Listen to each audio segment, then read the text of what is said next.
The chant for Aerra Litha 2024 is Tez Nug Vah Org Wodul Sifaz Mez Lunuli Tavmerks. R, to give it another pronunciation, Tezis Nug Vug Arg Waddle Sifaz Mez Lanella Tavmerks. And the summer solstice is Thursday, the 20th of June, 2024, 1:50 p.m. Pacific Standard Time, 2:50 p.m. Mountain, 3:50 p.m. Central, 4:50 p.m. Eastern. I think that's how it goes, right? And so, any impressions of the chant? First, I heard the words of the Aerra Litha, and then there on the conditions, I heard earth and land clear the path.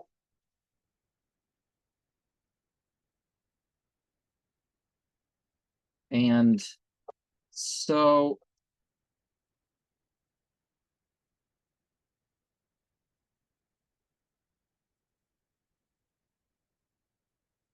the word Tezis, it really it's spirit. So it's sort of a word for a jinn or a fairy or a dava or a sura or whatever you want to call it, but it's not moralized into whether or not they are a demon or not. It's just a being that's not, it's not a human spirit. It's not a other spirit that's going to incarnate or was incarnated or something like that. So it's not a word for a ghost, but so that's the first word we come across. Muz is a term for transfer. And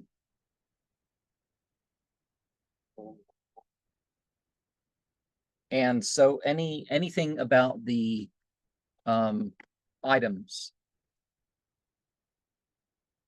the graphic with the little flag medallion and well, it's not a medallion, but well, the one thing's a medallion, but that's circular. Down to the triangle circle. Down to that. Down to the yellow stone. And of course the triangle stone. Va is discover. But both those stones are triangular. The one I use with any the agate bloodstone. I know people say jasper bloodstone, but really any stone that's multiple colors and one of them has a little bit of red, particularly if it's spotty, it's called a bloodstone. And the other is they're both approximately, four-sided. So fire, and same thing with the flat version of the four-sided, is that you got the material plane of manifestation, and then it gets onto a different dimension, you could say. And so you have the Solomonic triangle there, but it's not really Solomonic, I said discover is the give or take or receive or transfer or some sort, was muz, and I guess we'll get into some others as they go along. We have the my Buddhist, I don't know what part of the Lotus Sutra, but there's some version, something from that, I think, on the ring. They really should say when you buy it, oh, it's something from this book.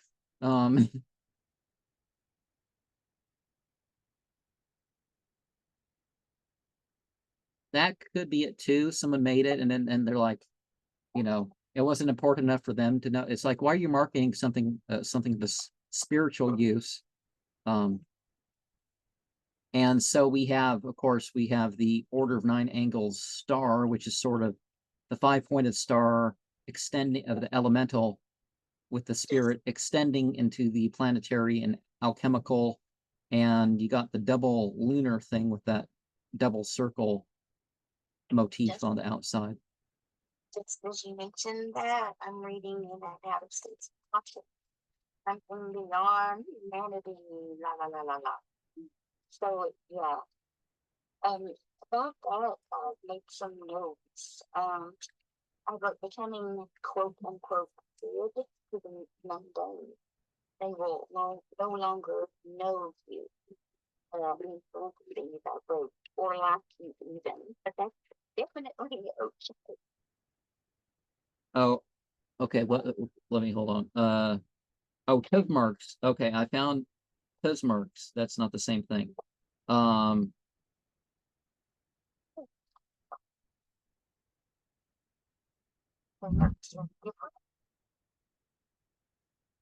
Okay. Marks is indescribable, difficult,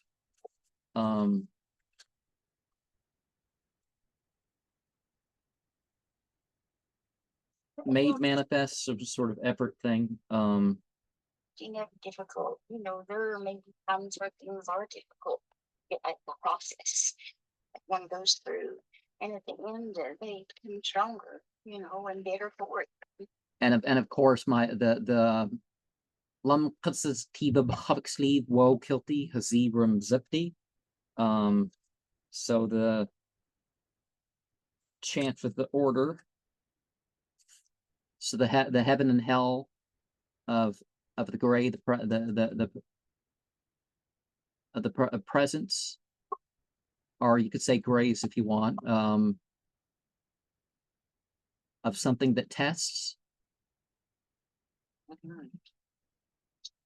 with the power, a sergeant, knowledge, and the terms are transcendence. I know I got better translations for that, but let me pull up the graphic on the screen. We have a button that is the sigil. You see on the screen, you know, also on that page, there's a button, and that button is the order of 9 angles cosmology, with the sigils in between the paths. I mean, the more basic thing. Putting it together, putting it together.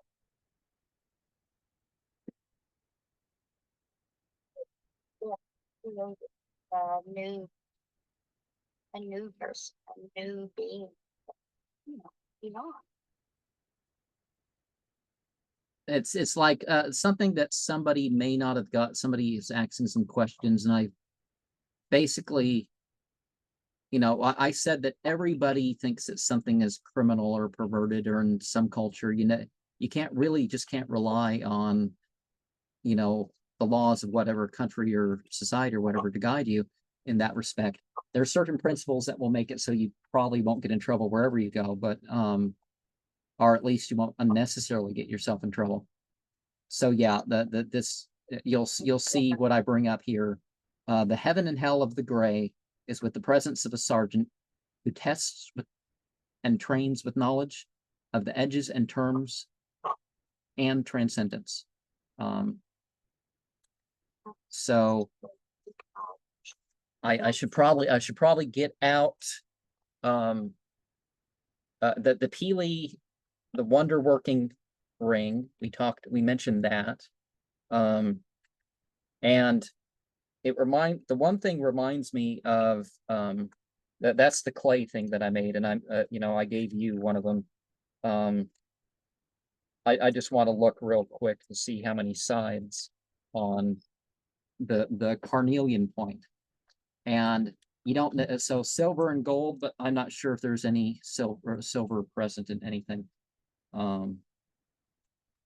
Okay, so really there's 13, because there's the carnelian point, because the side that's firmly in the thing with is one side, and then you got 6 sides, and then at the top to make the point you got 6 sides. So those are all the things there. And of course, carnelian I associate with Mahwas, which is the summer solstice rite, according to in the ancient Egyptian tradition. Of course, the word applies outside of the ritual, but one of the first things I did as far as seasonals was I used an ancient Egyptian thing. I had Mahwast, I had Rakunwer, I had Nukundagus and Rakunwer, and then you had what was the name of the inundation of the Nile? I'm not sure if I really held any of those. September is sort of a hectic time, so I don't think I actually did, or maybe I did by myself. I'd have to check at some point. And then there was the basically October 22nd to 31st as some sort of life regeneration thing that 1 or 2 Egyptian kings did at that time. I'm not sure that you could say that, but for me, it was sort of like a non-Christian Halloween, really. And it was the oldest thing that I was connecting to with it. Now I do Samhain after Halloween, because I don't like, the taking over of Christian holidays was really not the thing. So the symbols you see on the rock, I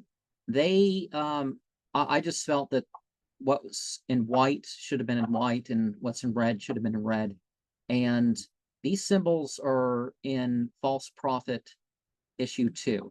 Now, this is the second edition. The second edition is what I put it on, and there's the word out. There's stuff in the first edition, like the article by E.A. Quettinger and like articles in between stuff, but they didn't make, there is stuff written, but it's not in print, Right.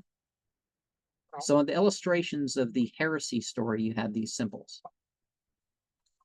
And it almost looks like, they were trying to figure out what working out symbols, or maybe recording stuff and putting ideas next to it. And it looks like, because it looks like kind of like, okay, maybe the Temple of Blood sigil wasn't in its, they weren't sure what was going to be its symbol when some of these things were down. Because you notice the similarity. And drawn to the symbol there on the bottom in the middle of the read. It's like the triangle on top, and it's like a little anchor on the bottom. And it kind of looks like it has, just like the Temple of Blood sigil, you can interpret through runes.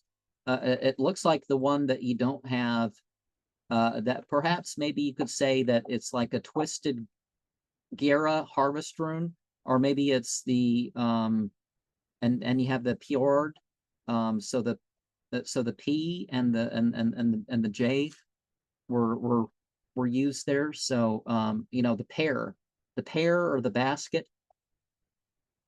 People say cornucopia, but the word doesn't relate to the basket. That's more of a meaning for it. And you want to get as literal as possible and then do your own thing rather than picking up whatever tradition has acquired itself to things. But there's, I think there's a couple tilts. There's so if you remember the picture from my diary that I did when I was recording the copies of this, is I had it in 2 different tilts, just like in the drawings. But looking at it, and I'm hearing the power within the mind, the will, the strong will. So it's telling me, hey. And I think of the thing that I put on the left there, the left of that, as I think of that in terms of blood. So it sort of comes together. You have the self, the self, the blood pool thing. You have the self, the other people in the order, and the spiritual side, and that kind of connects into one. and you have I get to the blood pool to go through the astral seed. There, it's from there the elixir of life. and you know the one symbol on the other side of the thing that's almost like a spaceship, and it's well, a space capsule, I guess, are some panic booth or something like there's like end times panic booths that people are building, and it's like you're going to run out of air in your little compartments that you go into, so thinking that you're going to be just safe, and you know, if you have an extra room for air and you're trying to live in capsules and the air feeds you from the, it's you know, it's not going to work too well. But the thing next to it reminds me of, well, and the thing above that reminds me of the cuneiform, like they have the you know, because they had those little wedges that they draw, because they had a little stick that they shaped, and they wrote with the stick via how they tilted the stick, and that reminds me of that. Um, and the pentagram going off in a direction. You can look at, you know, spirit, earth, fire, and above earth is air, and above fire is water. And so you can look at the extension there. So why is on the rock, I got it like it's air, and so air is being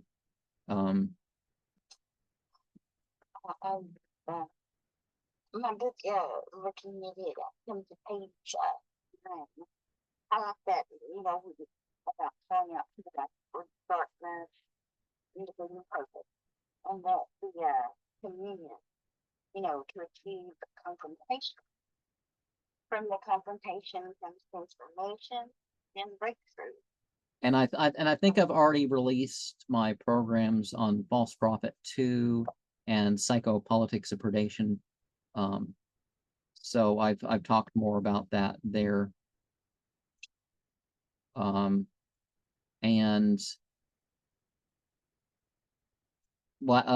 as we were recording this, there was the one program on iron gates, and then next week will be a more detailed program on that. But are moving on to the, you know, the board itself. Oh, we have 2 runes also with it. Of course, we have the main in the center. Of course, that's the main Temple of Blood rune to people who don't know. So the 333, but the circles over it is unique to this issue, and I felt like the circle should be thought of differently as the rest of the thing. So the chant that I've been incorporating, the seasonals that I make explicitly Temple of Blood. Other things can be linked to it, but explicitly I like to do something a good once a year or so. We must strive for the existence and future of our people and our children. And so I have the defense rune and the homeland rune. And no, it's not a joke about, you know, government or people who infiltrated the group from, you know, back in, you know, after some of the publications went through, and you know, I'm not making jokes about that. That's not what I'm talking about. So I sort of continue the theme that I did last time in a way, but I wanted to focus on gates. You know what I mean? The past for Yule, and then for Imbolc, and then Ostara, and then Beltane. I'm incorporating some sort of a eschatological sort of element into my seasonals, and so I sort of am continuing that in a way, but I'm going into the whole gates thing. So in the Bible, I thought I think I could have said more, but I think this sums up. I tried to sum it up as best I could. I made a bit more conclusive, but Nehemiah 2:13, Ezekiel 40:44, First Chronicles 9:22, Matthew 7:13, Revelations 21:12-13, and then in the Quran we have 2 things going on. If you remember my last Enochian vision that I had go public, the one where the 16 parts, and and they each paired with the other, so you ended up with the combinations of any two of them. So that's one of the things I'm incorporating into 15 selections of what we're going over here. And in order, it's sort of an alchemical progression of gates. And 258 and 189, 4, 154, 5, 23, 644. Oh, that's not good. Okay. I accidentally switched to a different graphic. 740, 161, and 206. So that's the 206 is the first portion. And in my typical use of that thing in what you call hoodoo, is I consider that is the one where two are joined.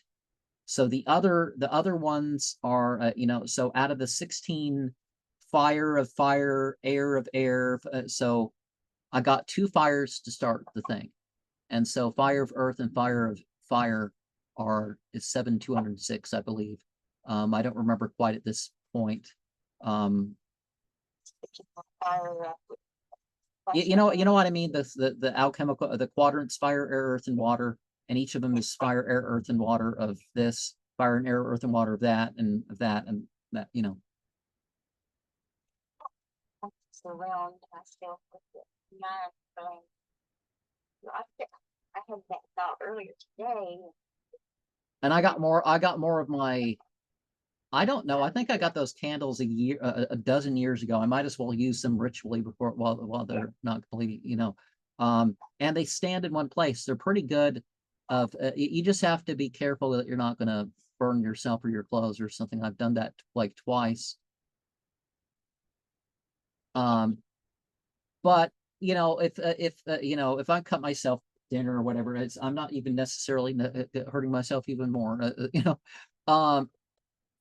And the other, so the 14, we went over that, and punish it is the 8-word phrase that's repeated 88 times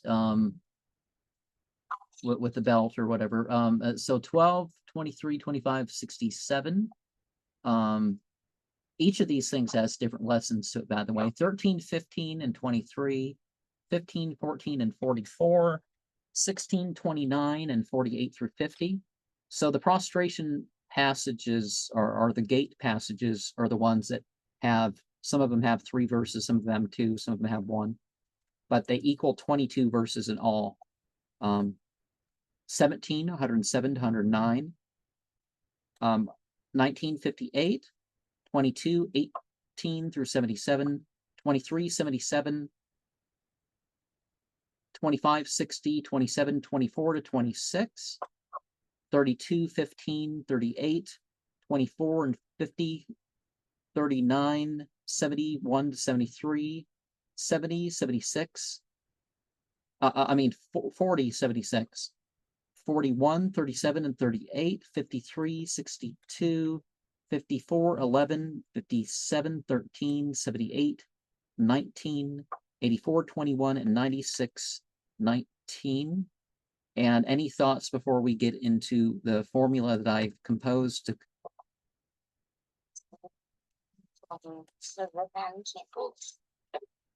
So the book that I'm talking about, my ritual use, and I share my experience, and then I talk about the portion of the book that I read that night.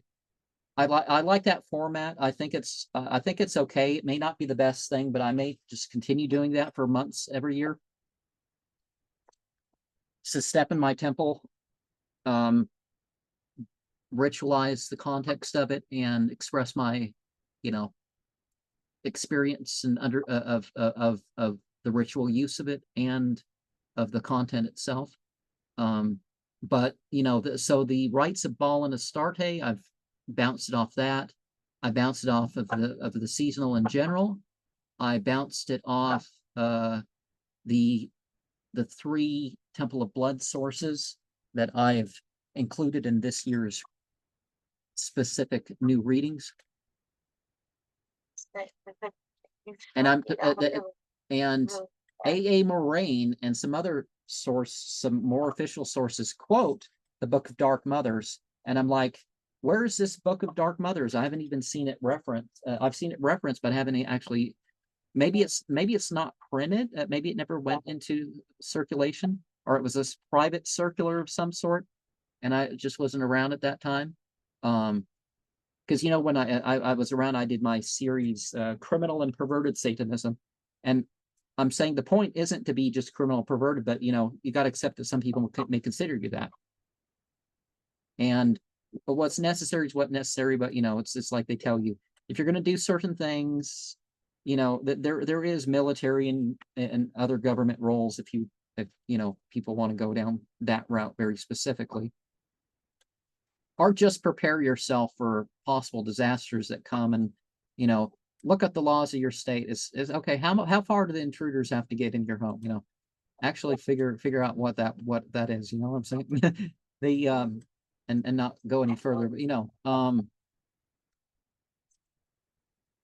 turn the other cheek until both sides of your butt are bruised.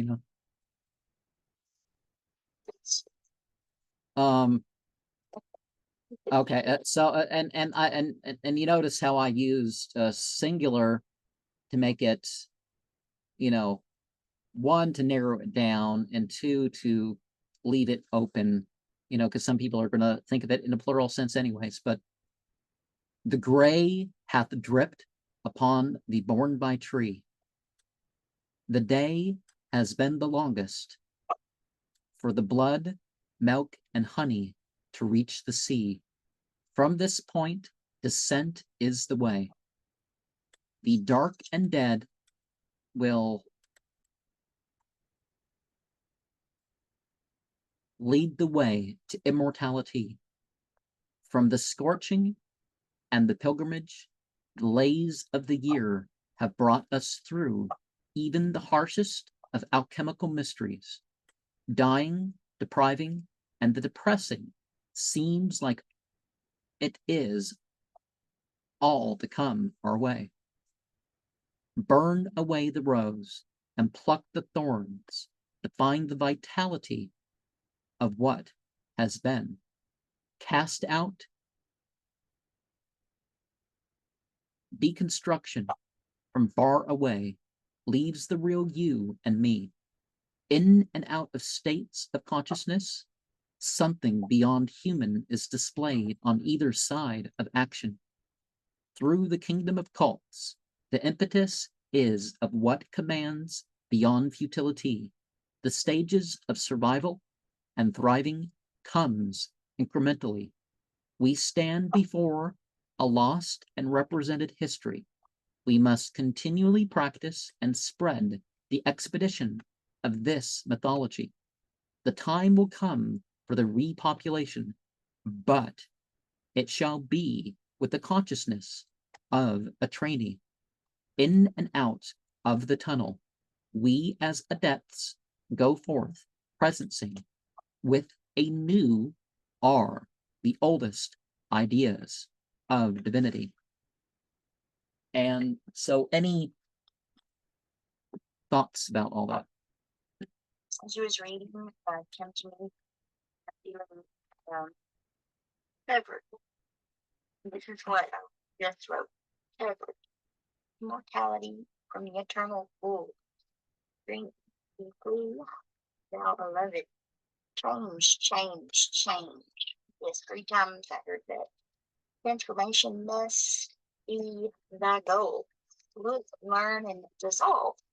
Oh, where dissolve? I look to see. I will see what that dissolve means. Dissolving away conditioning, skill and little conditioning. So I think to dissolve. So, I mean, I feel that.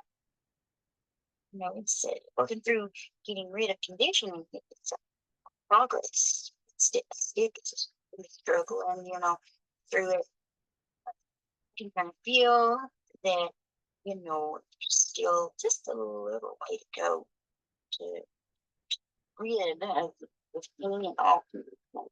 It's just like it will. Uh, Okay, I don't think I've figured out any more of the meaning of the seasonal chant itself at the time. That's not entirely the point, but I am working on it. It's not about gibberish. I'm trying to figure it out, or maybe it will come to me. I will share it when at least with you if it's the time for that. So two things. So we have what the Z and the O, and Zo is the Lizavuma word for divinity, but we're not using the what's it called? We're using runes for that. I mean, we're not using runes. Oh, positive is Zo, but okay. Iron gates. One of the things about iron gates is basically the thing is it's like on either side of hardship, whether you're inflicting something or you're doing something or something being done to you or whatever, the idea is it can be towards your development. It can be spiritually dedicated. That doesn't mean you seek out to be abused per se, but it's basically people get all bent out of shape. One, because it's like, oh, come on. Like this one disaster movie I watched. They made the main characters just young enough so that they could make the movie appropriate for all ages. Because if they made them full on, in the middle of their teens, the movie would not have came off as a wholesome movie.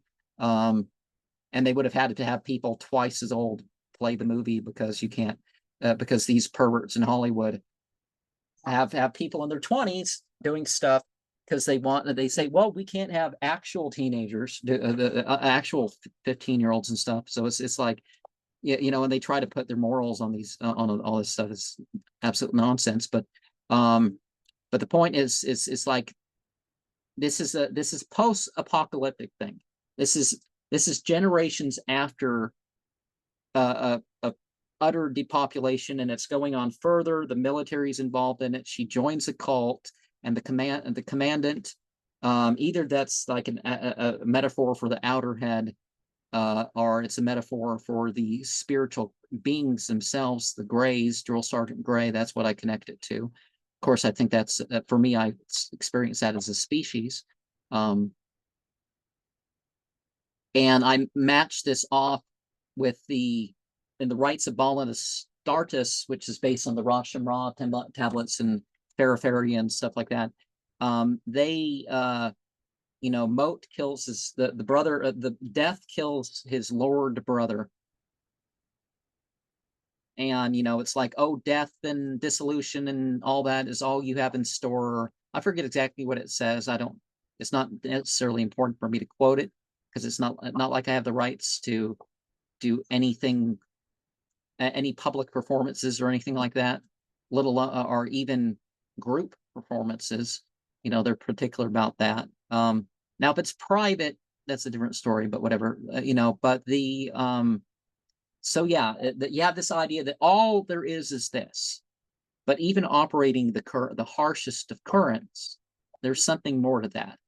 There's survival and thriving, hence the 14-word chant is that the striving, jihad in Arabic, which is misunderstood because it means something different in English, but so at the very least, you exist. You consider yourself as part of a path, you maybe claim something, but then you want to thrive. You want to bring it forward. Maybe you don't actually survive, but the point is you put something forward. Like in my whenever I visit the cemeteries, I talk about the memory, the legacy, and the energy. So I'm working with that. And you get developed towards these modes. But just like in the story, how it ends, there's something represented, there's a place and there's something represented, and that is whether this is done at that play, whether this is done at Stump House Tunnel or elsewhere, this rite is supposed to connect to that idea. But it's not that that place literally is like the gate. You know, it's the background. So all the cults, it doesn't matter what cult you are and all that other stuff. So they all kind of work together in a way. And that's if we go back, and I guess I'll flip back here. If you go back to the items, you know, the pathways, what they call the dark gods. The whole idea with that is that whichever one of these paths you're working with that, whatever associated entities, or if you want to form some sort of monotheism where they're all one, or however you want to work all that, or you work with Drill Sergeant Gray, or whatever you the point is they don't have to work together. There's been a lot of talk online about, who cares what group infiltrated what group? It doesn't, you know, if you can use the material, you can use the material. And a lot of that's, I'm the true one. Soft paganism, hard paganism. I don't really like the word paganism for religion because it's just dividing things into working land plots. But the thing is that you can use whichever one is the chief one that people are focusing on. Maybe that's the thing for their group, but it's fine. You know, you don't have to be at war with all the other groups. That's part of what's breaking up Christianity even further, is the churches are, you know, they're at war with each other.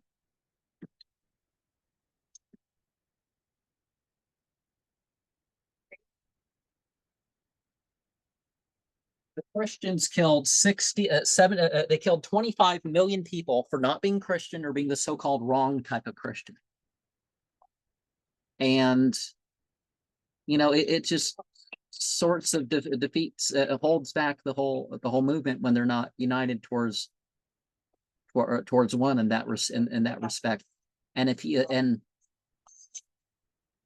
yes, Order of Nine Angles has so much. There's a reason why Order of Nine Angles is not the same thing as, you know, why Temple of Blood thinks it's like, yes, it was influenced, but it's not really the same thing. And one of the reasons why it broke off is because some of the stuff of Order of Nine Angles that was considered better, as I pointed out about that, the psychopolitics of predation, is that some of the material was considered more valuable by Temple of Blood than otherwise. But Temple of Blood wanted to take it outside of just being European and make it more open to America and that sort of thing.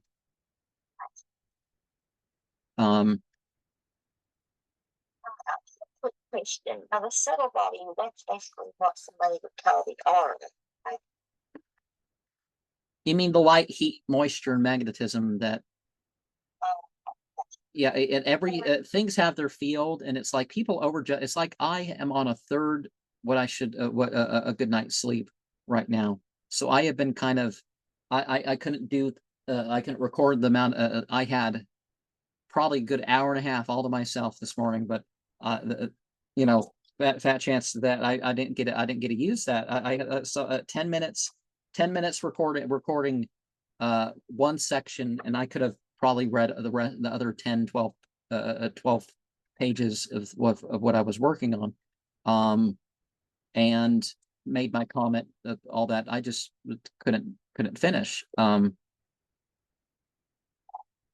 And you notice most years I tend to have symbolic flesh and blood that I bring to this ritual, and that's tarragon and gardenia. Tarragon is the representative of blood. It's a very bloody herb in that, in you know, related to how it feels and tastes and that sort of stuff, because it has the highest concentration of the chemical that's like I think it's in mint too, but it's in basil, and it's just at too strong of a concentration.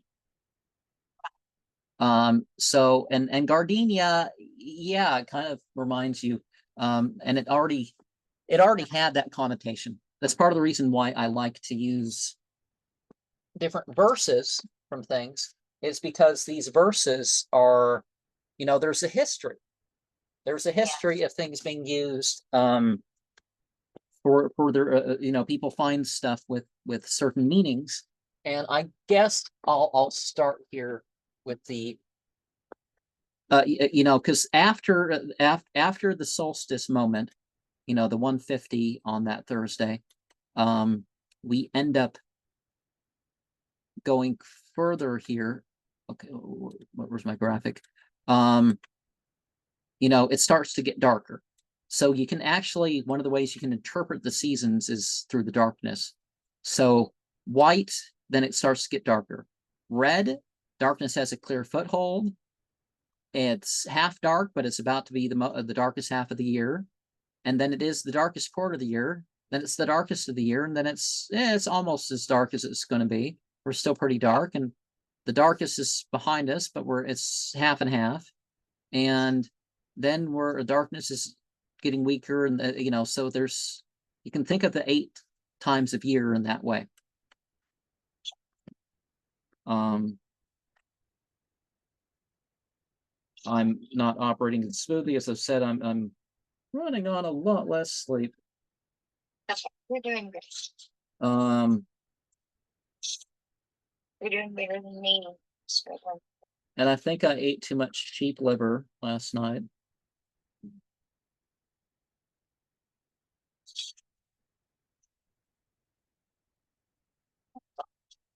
Okay.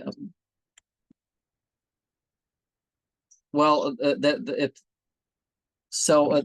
we had, the order is different from some things. So I'm towards the end of Tonic, you have Chronicles. So First Chronicles 9:22.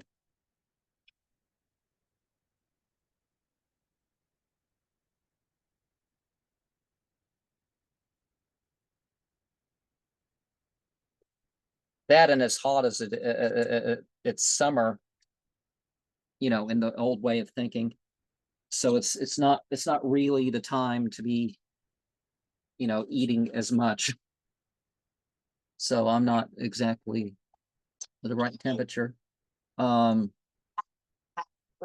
probably fast on the equinox day. That's the plan. All who the First Chronicles 9:22. All these who were selected as gatekeepers at the thresholds were 212. They were selected by the genealogies in their villages. David and Samuel were the seer, established them in their office of trust.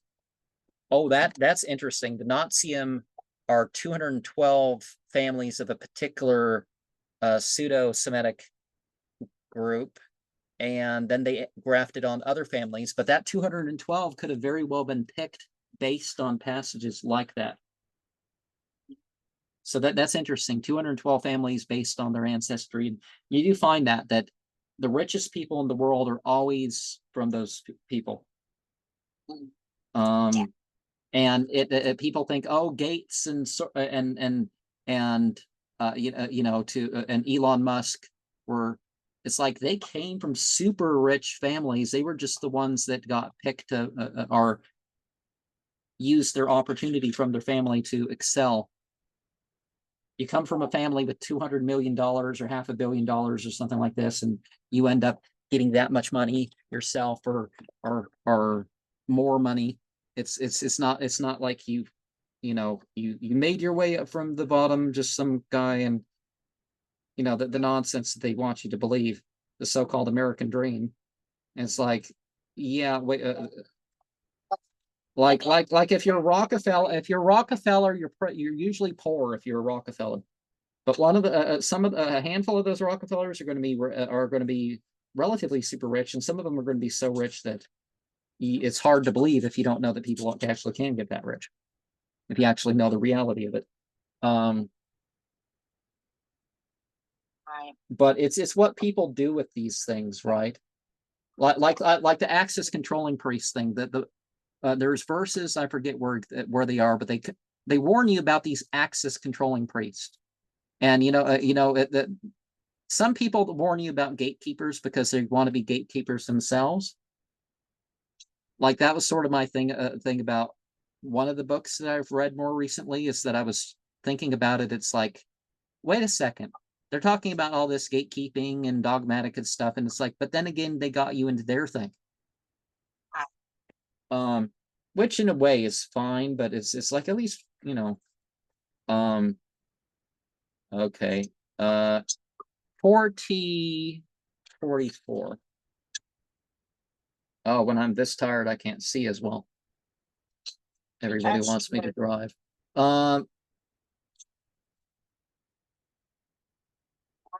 Okay. There were chambers for singers in the inner forecourt, beside the north gate, facing south. Remember that thing about Ganinganap and all this stuff about the devil has a place in the north, or at least you get there by heading north, whether it's on Earth or not. You head north toward, and you direct yourself towards Saturn or something. There's different mythologies of it. I think there are different gates.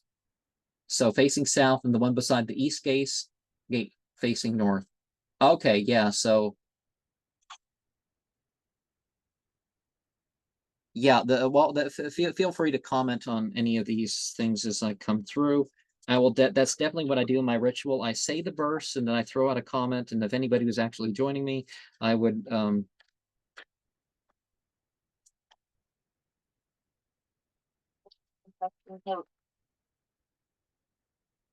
Oh my God.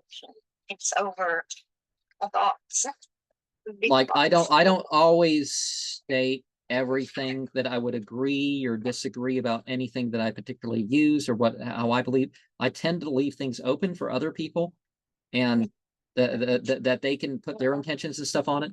And honestly, that's still gonna affect me if people, it's like, well, but that means that you're not as control. Yeah, again, if an extra 100 people can see this video, or 10 people that video, it depends on how it breaks down, because I've left it open rather than being, it's only for okay, Orthodox Christian, that's our focus this time, and this other time we're going to be Shia Muslim, then we're going to be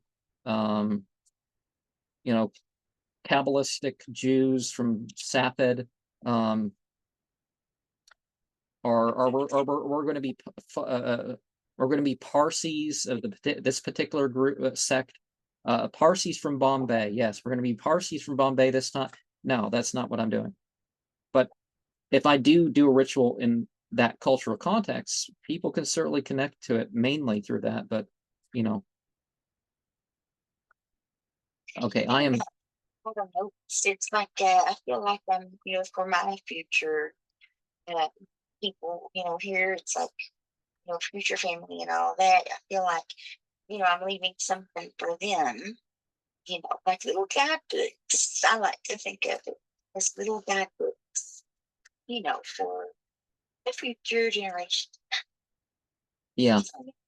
Well, I pointed that out in the last program that I recorded. It's like, oh yeah, sure you use things, but it's like you want to get something enough in the real world and enough in the other world to make it worth passing on. Something, not just you're repeating something someone else. It's like, yeah, that you can just make sure that people get the right books of your books when you die. I made a small book. I'd like to share some of this. This is my own words, own thoughts. It's just a little mini. Okay. I seek refuge from a world filled with pain, where life ends, death begins, that begins another. Death is the most interesting yet unknown prospect man has. Fascinating to consider the possibilities, be it form of eternal existence. Astral anchors. See your astral self as you are and wish to be. See yourself anchored firmly into the physical realm. This can easily be made into a type of working or kind of exercise. see and allow the self to physically feel any and any energetic currents, thoughts, feelings. But isn't death the non-existence? No, no one has, clearly defined death, the end of the physical body. Is that it? Or the energetic spirit, which is released at that moment of the physical body's end. State of death. I'll leave that part out. Of course, we all know energy cannot be created nor destroyed, only transferred. Transformed. Well, we don't quite think that, but there certainly wasn't technically like a nothing. There never was, it's just sort of beyond our conception. Okay, and so I found Nehemiah 2:13. I went out by the valley gate at night toward the jackal's spring and the dung gate, and I surveyed the walls of Jerusalem that were breached and its gates consumed by fire. And remember, that's the reference to the hell, and it goes on. It talks about the valley gate, and maybe we could. I'm not sure if I'll consider preceded by the fountain gate and the king's coal, where there's no room for the beast under me to continue. Oh, the beast under the chthonic beast. I didn't expect that. So I went up to the wall by night and surveyed the wall and entered again by the valley gate and returned. And there's more that can be said with that, but that's the content. That's that part. Which one was that you just read? Nehemiah 2:13. So it's all on the board, but let me say I lost it again. I think didn't I add 2 more verses? Right off my board. Okay, I added. Yeah, I added 2 more verses. So 14 and 15 I also included. And so that's the Bible. It says you don't go to hell, you go to somewhere like hell.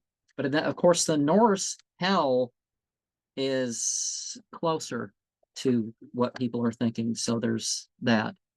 And Matthew 7:13. Enter in through the narrow gate, for wide is the gate and broad the way that leads to destruction, and many are they who enter through it. So again, kind of like the Chinbad Bridge, if you think of it in that context, that there's a bridge over hell, or you go through hell, and you're sort of in a way elite because you're able to go through there straight. And Revelation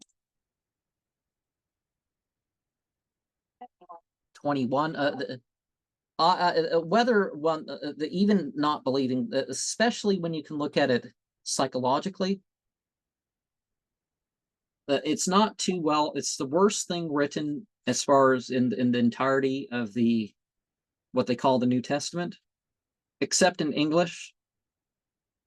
Everything else is worse in English than it is in the older languages, but for some reason, the book of Revelation was the worst thing in the Bible as far as its language quality.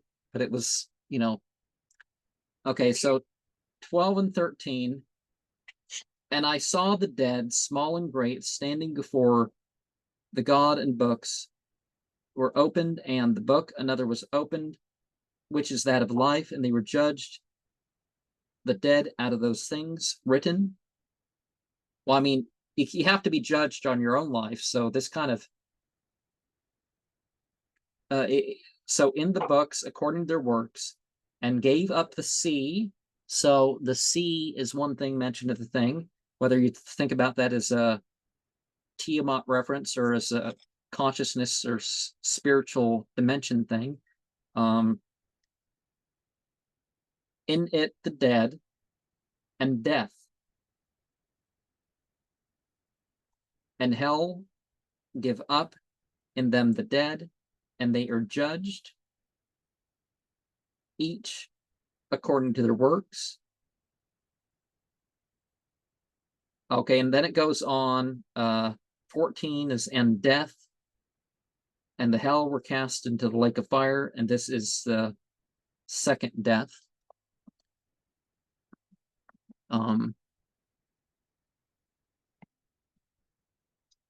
So any thought about that?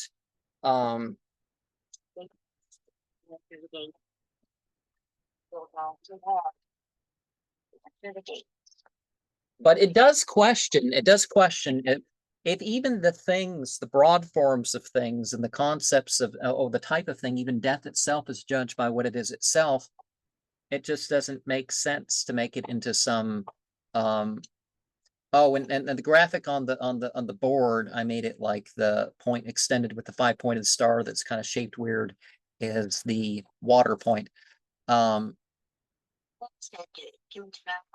new meditation that I've been doing. Where this kept driving right now. Oh no, it might be connected, might not. But I call it a blackout meditation. No thoughts, stillness meditation. And Yeah, first something part said, of but, the weird. You just have no thought. Okay, so I'll go over the ones that I have treated as gates, but the word gate isn't in there. But the following is going to be a bit more comprehensive as far as our subject here. And and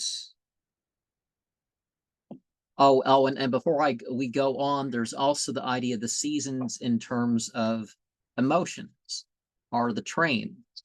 So you had the joy, the sleep, and slumber is the darker quarter of the year, and then you have the hope and all that, and then so hope and love and all that, and then you have the section of the year, if you divide it into 3, where you have all the lamentation, all that, because for some reason, particularly when it comes to Eurasia, when there's abundance, that's the time for war. Not when you're desperate and you don't have resources, is there's abundance and you want even more than the extra that you have. And it's like,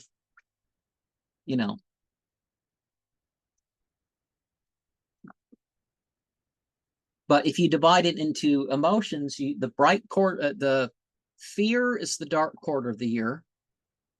Love is the bright quarter of the year.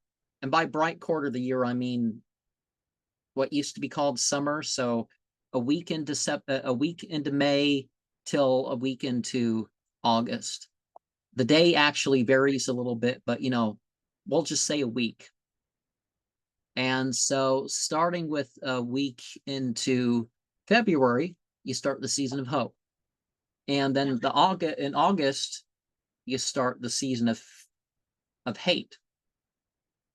Because it was literally all these war myths happened then.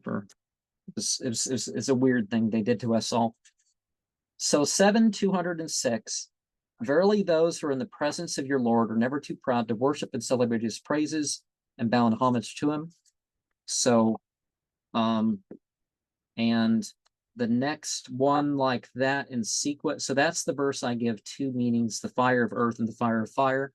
And then I follow a typical sequence, which we won't necessarily get into.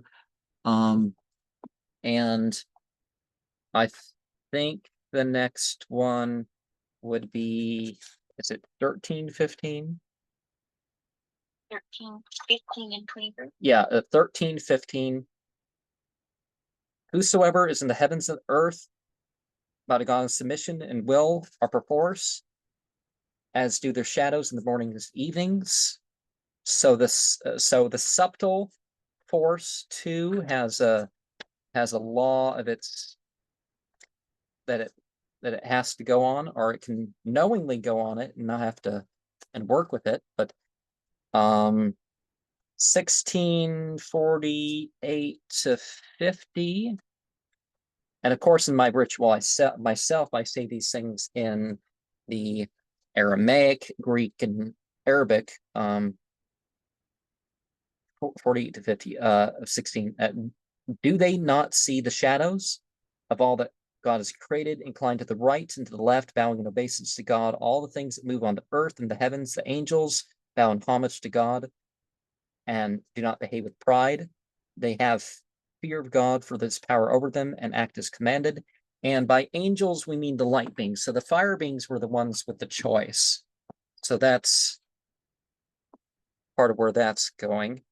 And we have 1709, 7 to 109. Say, believe in it or do not believe in it. Those were given knowledge before it, bound to adoration when it's read out to them. And say, glory be to our Lord. The promise of our Lord has indeed been fulfilled. And the weeping, they kneel down, and this increases their humility. And this tells a couple things. One, certain passages can be said in position, because some people say, oh, don't say the Quran when you're bowing or prostrating. It's like, but the Quran has people saying verses when they're bowing and prostrating. So it's, that argument doesn't make sense. And there's also the idea that people of different groups can admit, hey, this is true for our group too. People get all bent out of shit. Oh, we can't admit nobody's all wrong according to any opinion. That's just how it is. And 1958, these are those who were favored by God. By God, I mean the genderless beyond. Among the prophets of the progeny of Adam, and that we bore in the ark of Noah and the offspring of Abraham and Israel, and of those we guided and we chose, for they were wept and bowing in adoration when the revelations of the most merciful were recited to them. And Ar-Rahman has a connection of a womb. So, and by mercy, the meaning relates to womb, but it's not confined to that per se. But one of the points that you look in historically, all those biblical prophets, you can't really make the argument if you look at it critically. You can probably notice that none of them were Jews or Christians, and they all spoke against hiring these priests. If you wanted to give something in charity, there were poor people. And they didn't make it's one thing doing extensive rituals that last for hours and all. It's another thing requiring that of everybody. It's like, hey, I got a couple books, I got some candles, we're gonna do something around it. But requiring that for everybody, that can be a bit much. Of course, in the Bible, they also have it like, okay, you go over the scriptures in a month, and it takes a couple hours a night or something like that. And okay, whatever. But but doing that all the time was too much, or whatever. 22:18. Do you see how things in the heavens and the earth, the sun, the moon, the stars, the mountains, the trees, the beasts, and the men in abundance pay homage to God? Yet there are many who deserve their punishment, and whosoever God disgraces have none to raise him up in honor. God does really as he wills. And people think that they can just will themselves to whatever wealth, and if you're not rich or there's some flaw in your something that's not pleasant about your worldly situation, then there's some question about your magic, and it's like there really isn't. You're in control of yourself, not what other people do.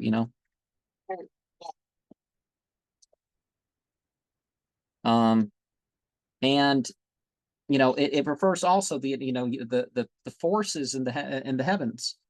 So they're following their law, but it's not for you to just say, oh, I've decided it has this meaning.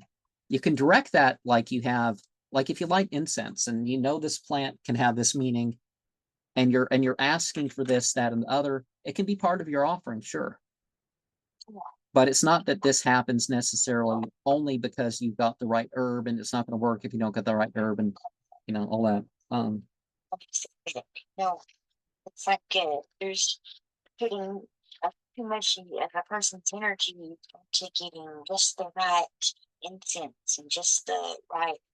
Now it's good to try some stuff, but it's not or have yourself an herb garden and use this and try to work out all the meaning you can with this herb in your garden, that herb in your garden.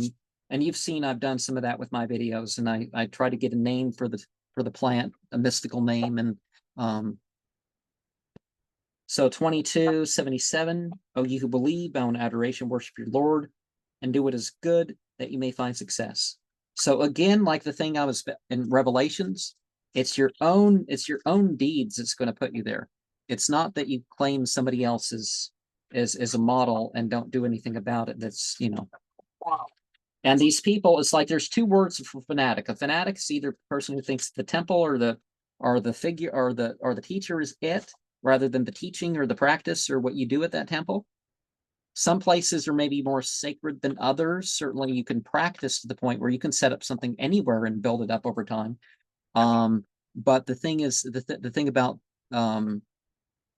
you know, so there's a fanaticism where you're like worshiping Jesus. Literally, the Bible says not to worship Jesus from Jesus's mouth. So that kind of, but you know, so you got the people who worship Jesus. That's literally, by the Greek definition, fanaticism. There's also the fanaticism, the people who claim. Also, let's, you know, might as well use the Christian thing. Not that things are, you know, whether it's Christian or not or whatever, but the it's more than it's more than just counteracting other people's paths. But the people who just say, "Oh, I'm of this," you know, they say they're Christian or they say they're of whatever path, but their life doesn't connect you to it. Like all those people, if it's not Easter or Christmas in particular, you may know all year that such and such is a Christian, and then around Christmas, how dare you not say Merry Christmas? Well, I don't believe in that, you know. If you want to give me a gift or you want to give a cheerful greeting, I'll you know, I'll be nice about the response about it, but you know, I'm not going to affirm your what I don't consider a valid holiday.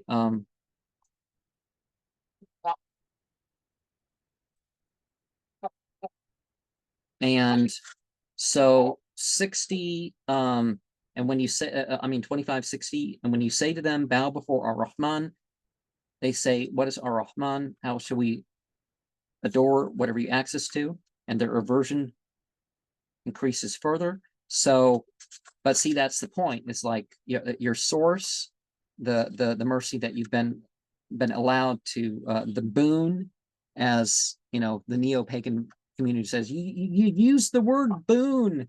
It's like it doesn't matter which word you use, but you know, the so 27, 24 to 26, I found that she, you know, the Queen of Sheba, and her people worship the sun in place of God.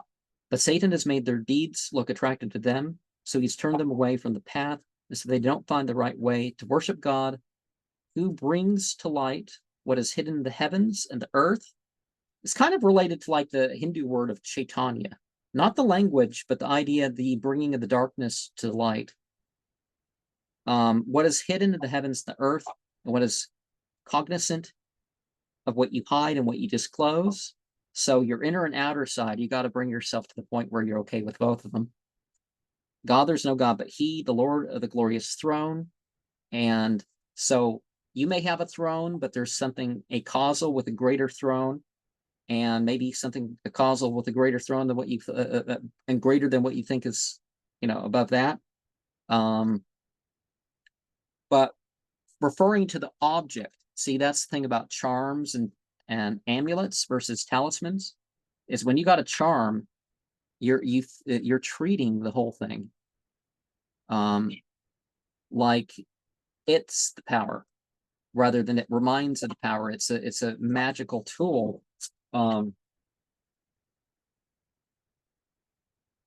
And maybe sometimes you need to be shown, like that story is that she was shown that things weren't as she perceived. So she went somewhere and had these presumptions and they weren't it. In 32:15, only they believe in our revelations when they're reminded about adorations, they give praise to the Lord and do not become arrogant.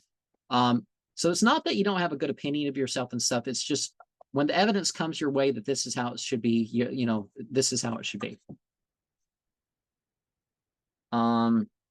And so you know, because there was a glassed over thing, whether it was aquamarine or whether it was glass itself, or whether it's aquamarine encased in glass, or whether it had something to do with the turquoise. So turquoise and aquamarine were two minerals that they particularly mined like no one else. So there's a lot of points that can be connected to that story, but my focus was just that at this time. And so 38 connects to another story, by the way. And he said he's unjust in demanding your ewe to add to his ewes. Many partners are unjust to one another, except those who believe and do right, but there are only a few of them. And then it occurred to David that he was being tried by us, and he begged for forgiveness and fell down in homage and repented. So again, another case where something sounds like it's totally the case and it ends up not being. Because somebody comes to you, here's 99, here's one, and we're trying to merge together, and it's like, yeah, you're trying to get him to do more work. That's not fair. And that's not necessarily what happened at all. And maybe the benefits, so, but it definitely sounds, without looking to it further, that's, and so 40, we're almost to the end of the verses that I'm turning into gateways. I'm not, like when I went out to Sassafras Mountain, when I did my ritual, one of the I'm not sure if I recorded this portion, but I said these 15 passages that had 22 verses, and I visualized the color in color sequence with them,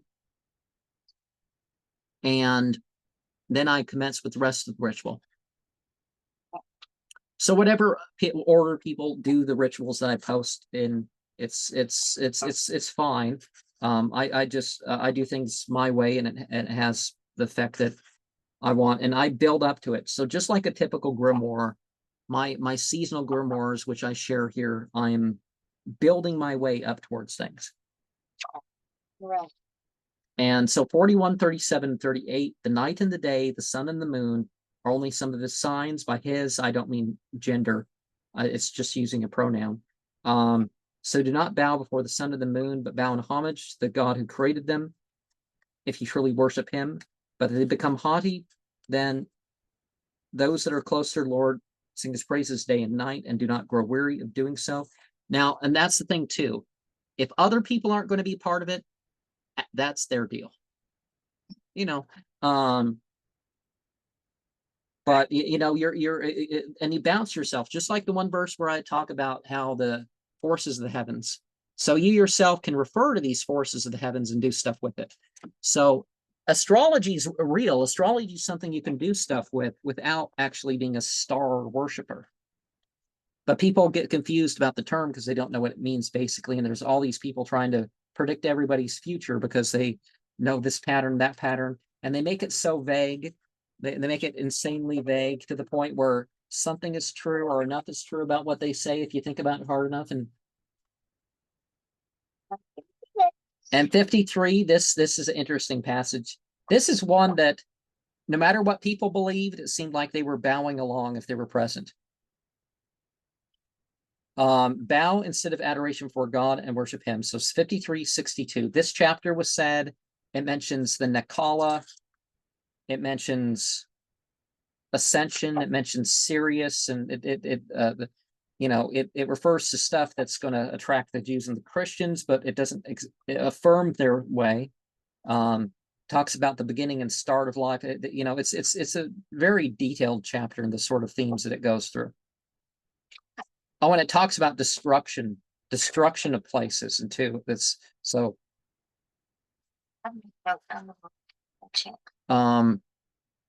And so I'm going along here. So then I'm going to go back when it comes.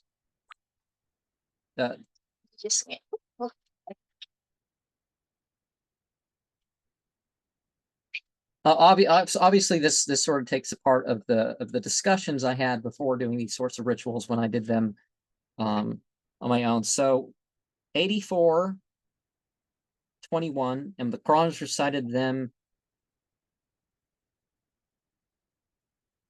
They do not bow in adoration. So, or do they not bow in adoration? Yeah.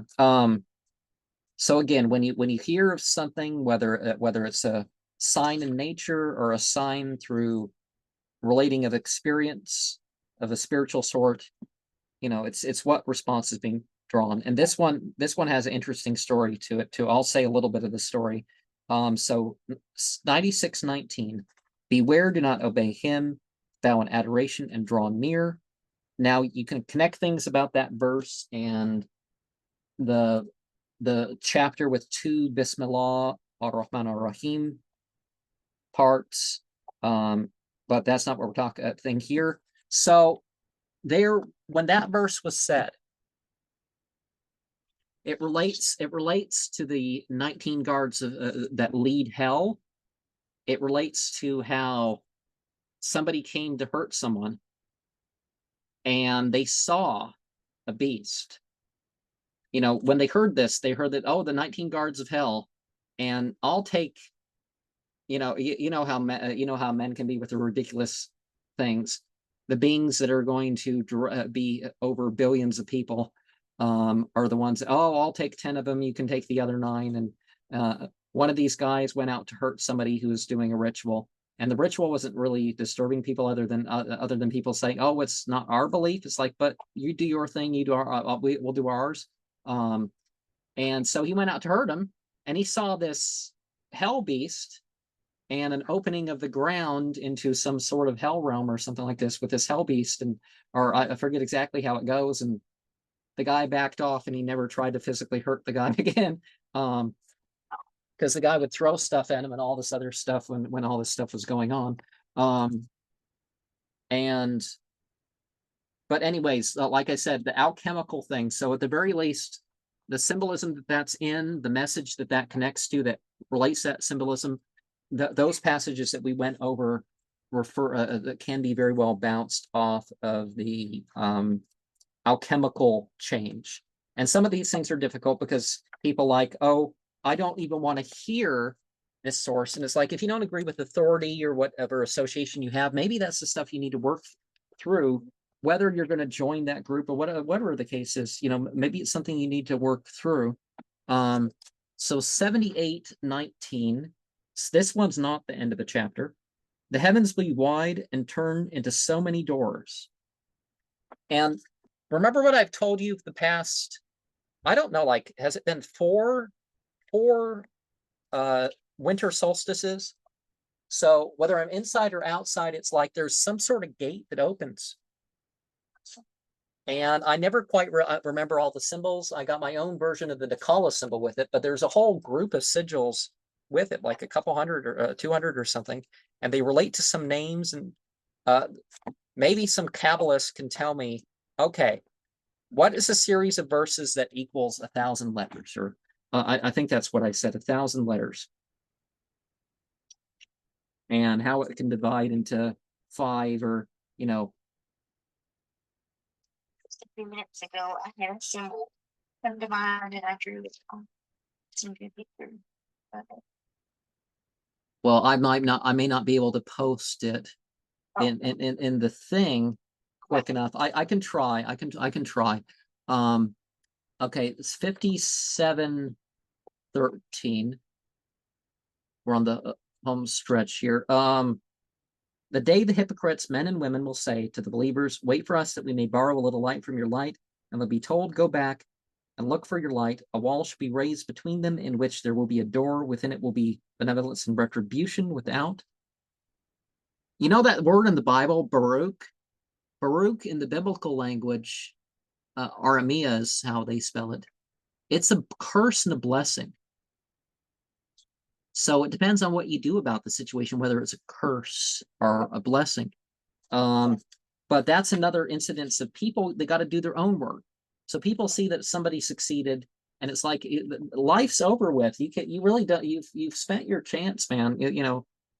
What we've worked out because we believed in things, and just like the difference between theistic and atheistic Satanists, for example, the atheistic Satanists are sort of denying the power of it, so they've closed themselves off to the spiritual side of it, and even the spiritual side of themselves. Like that thing in the Bible about not denying the Holy Spirit, it's that same concept. Whatever you call things, because like if you look at some of the stuff we're going over, the God of this world and age this is what these verses are saying to worship. Not it's like if we live in this world and age, we got to, and the one that's trying to get you in touch with your nature in that one verse in 32, it's like you're in control of your sleep. It's not that you don't have sleep, it's just okay, I'll delay my sleep, I'll interrupt my sleep and I'll get back to it and all this stuff. 54:11, and we opened the floodgates of the sky with water pouring down in torrents. So things kind of transfer in different. Oh, okay. I'll describe it. It's like one of those T things. It goes down, and then there's 3 dots at the level of the thing that goes down, and then it goes up at another uppercase T thing. And there's sort of an L rune, and then an upside down L rune, but the lines going out go away, and there's a series of dots inside, and the circle gets bigger and bigger. So 1, 2, 3, but others beyond it, and another 3 dots, all the same size as the top dot of the other. Because I'm not sure if we're going to be able to put this in the thing, and so it goes up and then down, and then it zigzags over to below the first point, and then straight across, and then slightly curves over, and then forms a circle, and then there's a downward triangle. So if we don't get this in on the screen, Described it very well. Very well. and it helps when you use sigils to use it different ways. Okay, so once we finish these verses, I'll see if it has loaded. So I said, yeah. So air and water are probably some of the most likely to transform that way, right? And 4076 is our next one here.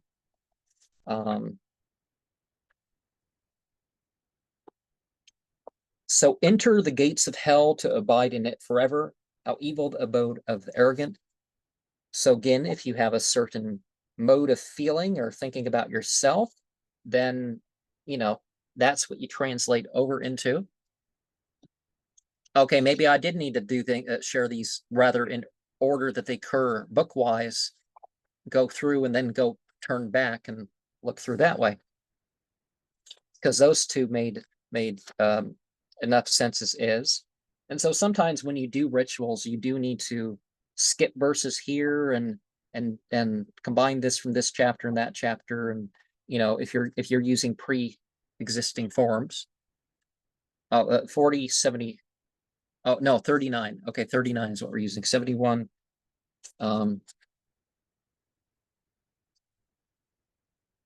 Okay, 71, 72, 73, because they all include the word gate.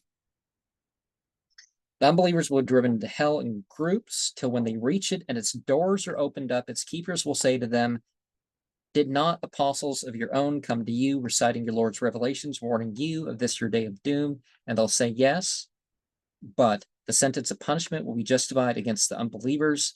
Enter the gates of hell, they'll be told, and they'll abide for a long time. How grievous a destination for the haughty. Those who are mindful of their duty to their Lord will be driven in groups to paradise till they reach it and its gates are open, and the keepers will say to them, peace be on you. You are the joyous, so enter herein to live forever. In a way, that's sort of what the dogma of Angramania is kind of getting at, is that if you go to hell as sort of like you don't know your real position, you don't really know what it's going, you're being drug off by impulses that you don't know, or you could willingly go and you want to be a part of it and all this stuff, and you're of the path, and then it becomes, this is where you want to be. You know what I mean?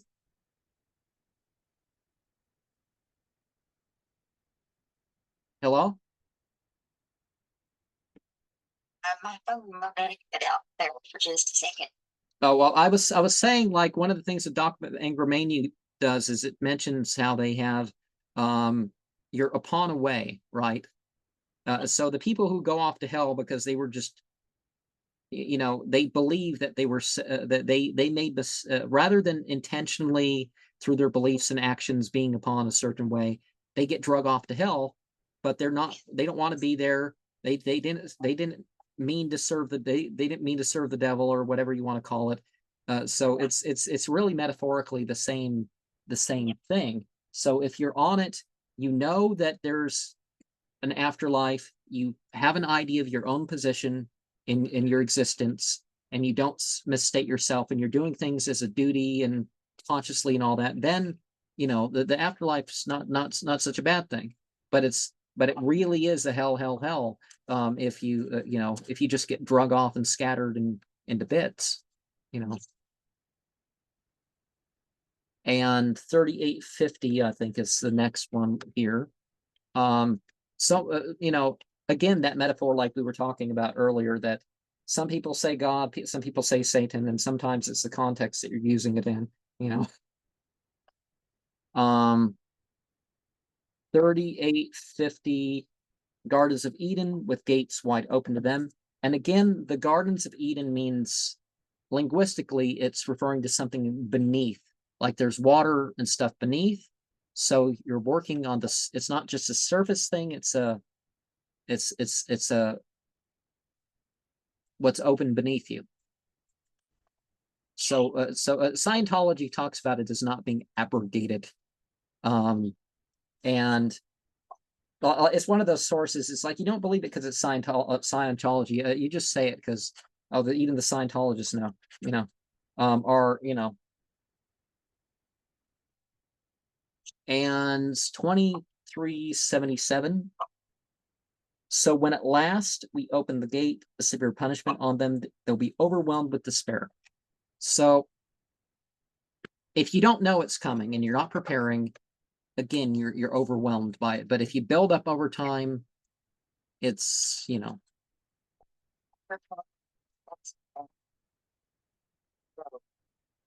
Takes away a lot of that fear. Being able to just physically doing something. Okay. 1629, I think it says. I will double check for you if you're writing it down. So enter the gates of hell to dwell forever. How dreadful a dwelling place for the haughty.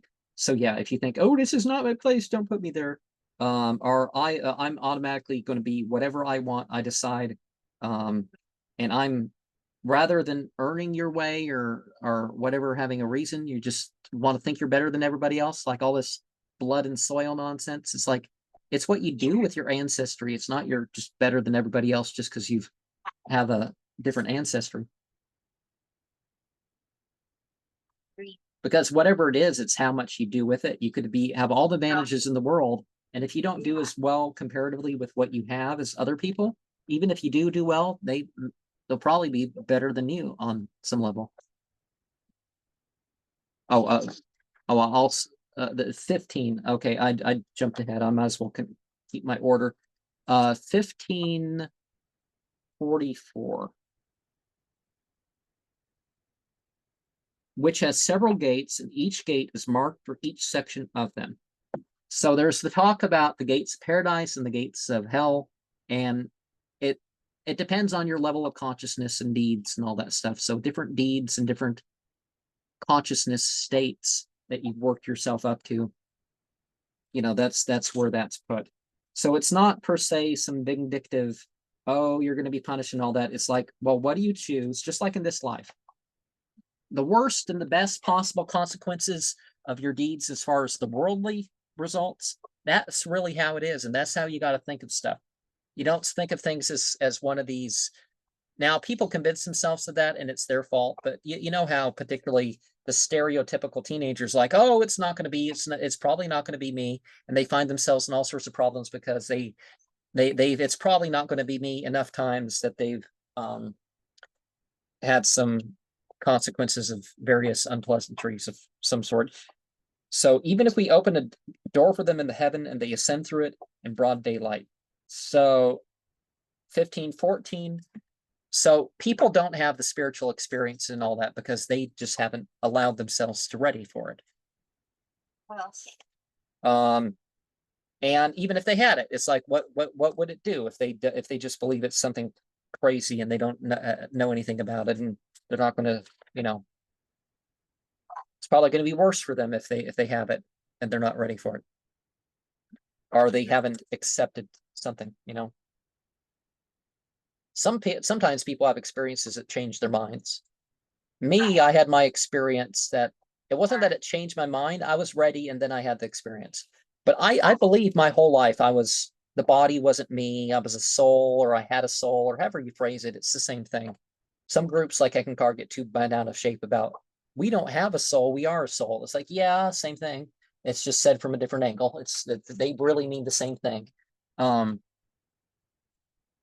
you've just been a member of the group for 20 years, so you forgot. It's more than just, you know, a physical body. You know, like I've always felt more, there's something more.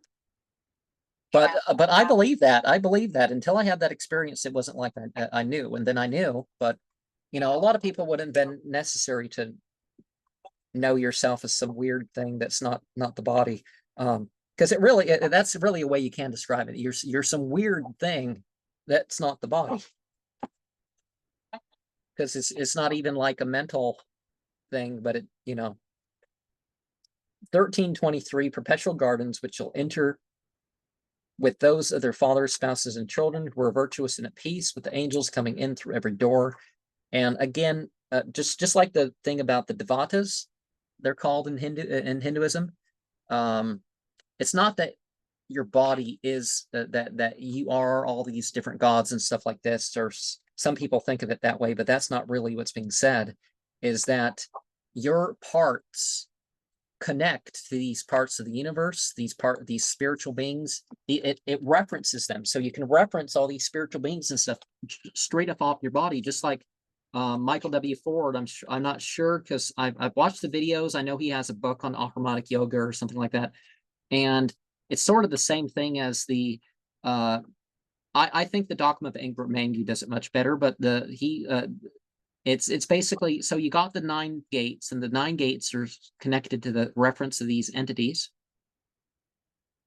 And so it's that sort of thing. And of course, a lot of people will talk about, well, the devas are the demons, as Zoroastrian is. Well, different languages is different languages. That's not really what's being talked about. But whatever your theology or whatever side spiritually you're talking about, whatever flow, right-hand path or left-hand path, you know, you can connect it to the same sorts of structures. Yeah. Like some of the Order of Nine Ankle people get all bent out of shape about the Kabbalah, and it's like the Kabbalah, in a way, it's sort of denying the authority of the traditional interpretations, because they're giving you philosophy and symbolic structure to work with, and whatever you do with it is what you're doing with it. So you may not believe in a literal Torah, a literal even the basis. Because as I said earlier, I've looked into it, and I don't think that Confucius was Confucian. I don't think Jesus was Christian. I don't think that Moses was Jewish and Abraham was Jewish. I don't think that Zoroastrianism per se was Zoroaster. And I have my reasons that I've stated a lot of that elsewhere. But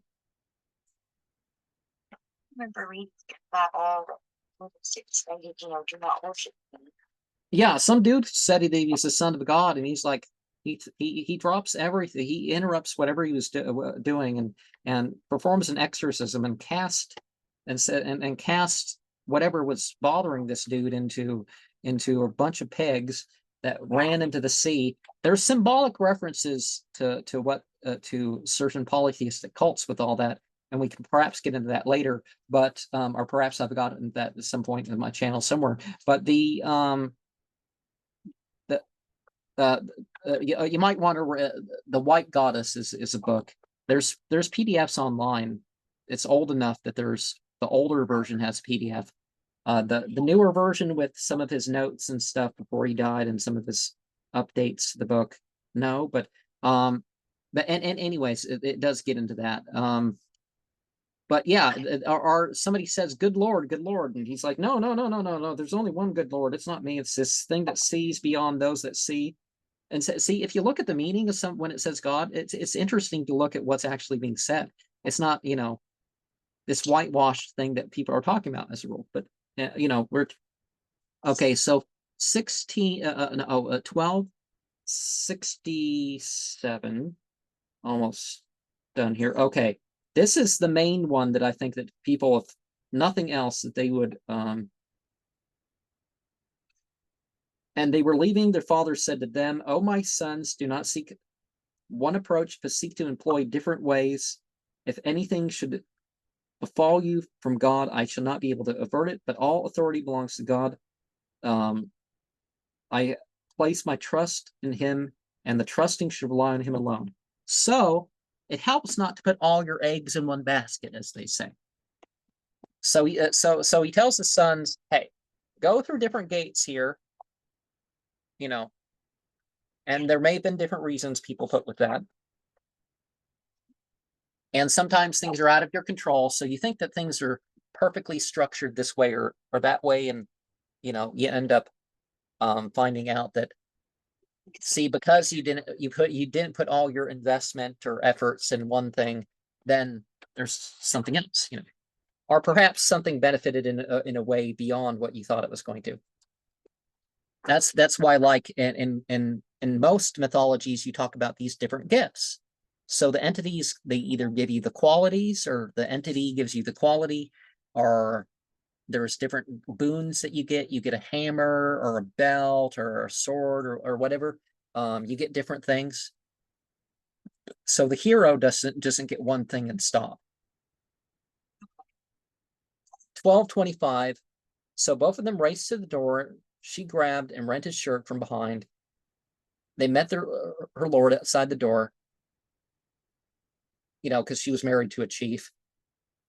"There is no other penalty for a man," said she, "but who wanted to outrage your wife, but imprisonment and grievous punishment." Well, they knew it wasn't true, but the thing was that, and that's what happens. You find out the rest of the story. But again, some people make it, some people don't, and both people are stopped, and there's that different reaction to each of them. And 23, "And she in whose house she resided wished to seduce him, and closing the door said, 'Come to me.' He said, 'God forbid.' He said, 'He's my master who has approved my stay. Surely those who act wrongly do not prosper.'" So you don't want to unnecessarily mess with your alliances or put them at risk for when it's the chances are sometimes too high. And it's a messed up thing to do to people anyways. But so she controlled, and then someone else came in and controls it, and stopped what was going on. And so 761. Hold on here. Okay, where is it? "And when it was said to them, 'Live in this land and eat of its produce, whatsoever you like, and ask remission of your sins, but pass through the gates with submission, and we shall forgive your trespasses and give to those who are in righteous abundance.'" So just like I said, these 21 gateways, or whichever number or whatever system you're using, sometimes there is a way. There's an attitude. Sometimes you're stepping away from your aspects of your past. Sometimes there's things that you have to do along the way. For yourself, at least sometimes, because that's what people think. Oh, spirituality is just you're sacrificing. Just no. You're doing something for yourself too. That's why you eat the sacrifices. Like in my rituals, may it become my blood, may it become my flesh, or our blood, our flesh, because I do it for I like to use R because it involves the audience, because it's not just entertainment. And I don't even know if I could have gotten with some company that basically publishes entertainment rituals or did it as movies and stuff. And it's like, but that you can do real stuff that you put in that and all that, but your intention gets messed with pretty easily. And but anyways, so 7, is it 40? Yeah, 40. "Verily those who deny the signs and turn away in haughtiness from them, the gates of the heavens shall not be opened, nor will they enter paradise." So heaven and paradise are not the same thing. "Till the camel passes through the needle's eye, that is how we requite the transgressors." So the camel passing the needle's eye is something that people tend not to get. You know what this is? The camel and needle's eye? They would enter through a city and they would build the gates of the city so you can't ride through with all your people and gear and all this. So you had to dismount your animal and carry your gear to the other side, so you couldn't come in robbing and all that stuff too easy,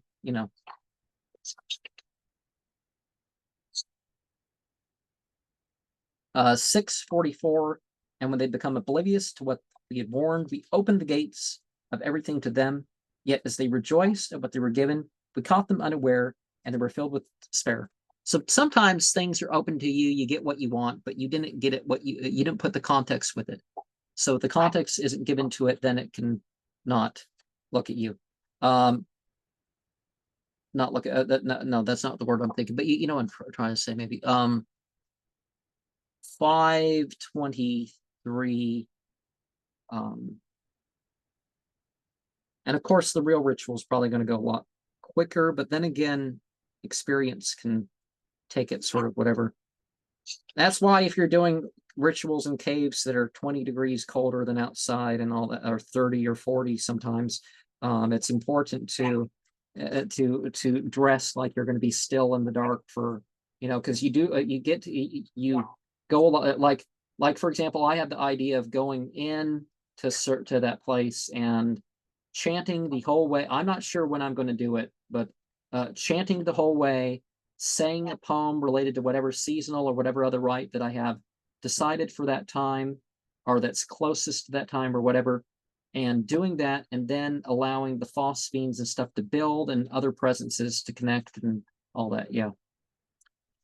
So 523, and then the two men who feared and the one to whom God was gracious said to them, charge and rush the gate, as if you enter, you'll surely be victorious, and place your trust in God if you truly believe. I know maybe that, it's not the most pleasing reference in their eyes or something, but I'm going to bounce this off of the document of Angramanu again. They had that ritual of the town, of the borough, and all this other stuff, and charge him. So again, you got to make haste sometimes. Or you got to go into the full force. Like, don't do all this golden dawn. I can ritually use a book or all refer to and all this stuff, but I don't, in my temple, I've never worshipped the angels. I don't do banishing rituals when I finish my ritual. Whatever comes and all this stuff, I'm fine with it. As long as no wolf or something like that tries to make its way inside the temple and I have to fight it to get it out or something, I'm cool. That hasn't happened yet. I think it might have happened the one time there was something gnarling at me at the door, outside the door. I don't know whether it was a stray dog or what was going on, but I was not. I'm not. It's like, unless this thing tries to get the door open, I am just going to continue my ritual and keep going. And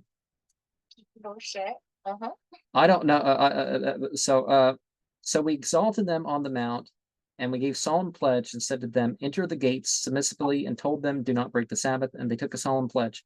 So this is the thing. So here's the words, and then people change the words, and then it doesn't have the effect that people want the words to be. But if you do things according to the method and the right attitude, then maybe it's, and the right timing too. Sometimes the timing very much matters. But if, like some people, they'll do this seasonal perfectly on the night, and that's what I tend to do. But if it's a couple nights later to make it a group ritual or something like that, that's fine too. The 2 and 5 day periods are usually dedicated to the seasonals anyways. And 189. Okay, that's not it. 189.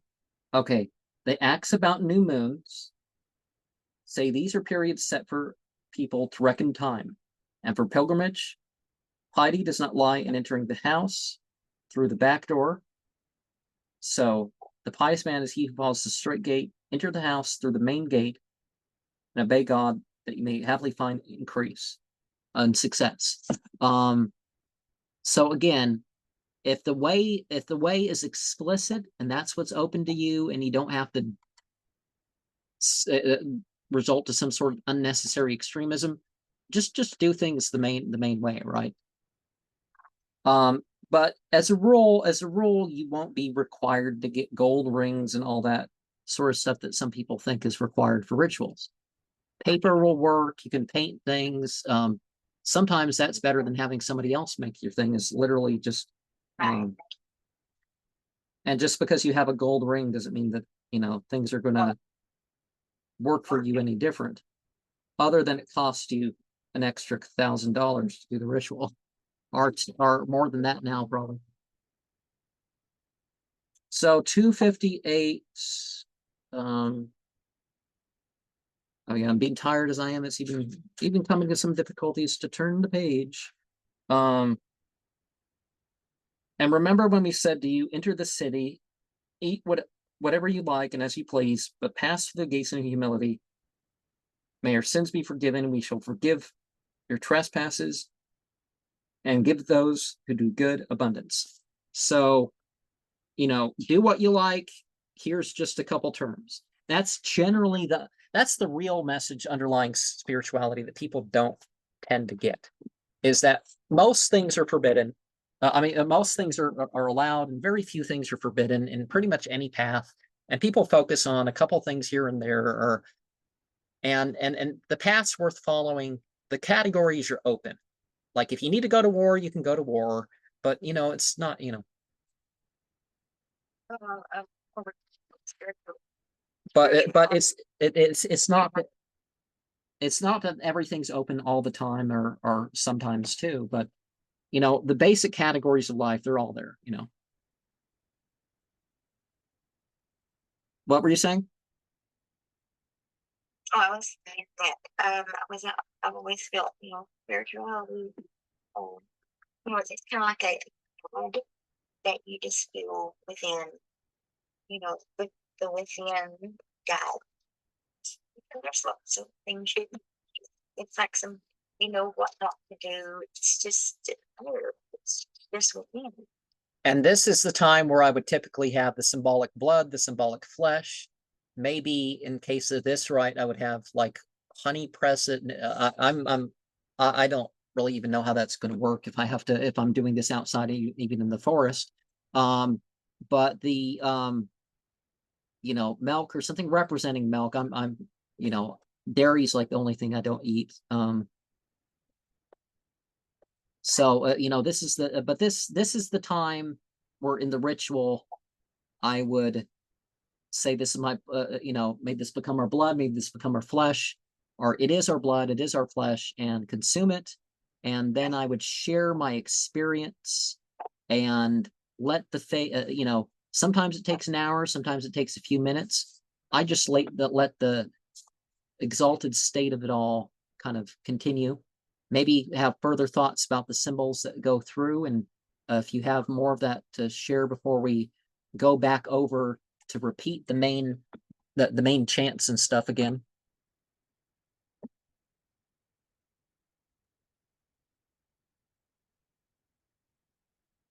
Yeah. Just the feeling of, you know, being full, and which is different from, you know, masses. That hits me, you know, look at the simple. So, And that's one of the things too, is that we are sort of, you know, alien. You know, because we're beyond this body, and it's a really strange thing. And but yeah, after the realization, again, we must strive for the existence and future of our people and our children. And that means whether you're associated with a group or people have children or whatever or not, too, you know. And if you do, you know, definitely, you know, connect it. And they have their own choices too, but you know, and the punish it is what's not supposed to be part of you. The outside, you can use that part as a curse. Taz nug vah org wodel sipiz mez lunuli tavmarks. And it's not the word for honey, but it is similar to the word honeysuckle. That uli is the ending of, so I may figure this out, and I'll say something when I figure out the rest of those words, because I get chants a lot. A lot of the times I'll have a chant before I know what it means. I mean, Right. before I know what the words mean. And lem consistivum havixleave wo kilti azirum zipti. And I guess since we already shared this, if you want to say something after any particular line, I'll stop and you can say something. The gray hath dripped upon the born by tree. The day has been the longest for the blood, milk, and honey to reach the sea. From this point, descent is the way. The dark and dead will lead the way to immortality. From the scourging and the pilgrimage, the lays of the year have brought us through even the harshest of alchemical mysteries. Dying, depriving, and the depressing seems like it is all to come our way. Burn away the rose and pluck the thorns to find the vitality of what has been cast out. Deconstruction from far away leaves the real you and me. In and out of states of consciousness, something beyond human is displayed on either side of action. Through the kingdom of cults, the impetus is of what commands beyond futility. The stages of survival and thriving comes incrementally. We stand before a lost and represented history. We must continually practice and spread the expedition of this mythology. The time will come for the repopulation, but it shall be with the consciousness of a trainee. In and out of the tunnel, we, as adepts, go forth, presencing with a new or the oldest ideas of divinity.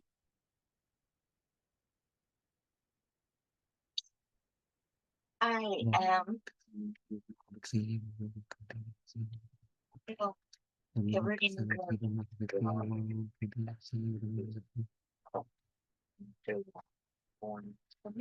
I think you should probably raise your voice to be heard better. covered in gray. I feel a relief through any difficulty coming through it all. Born from new. And I feel very peaceful with that.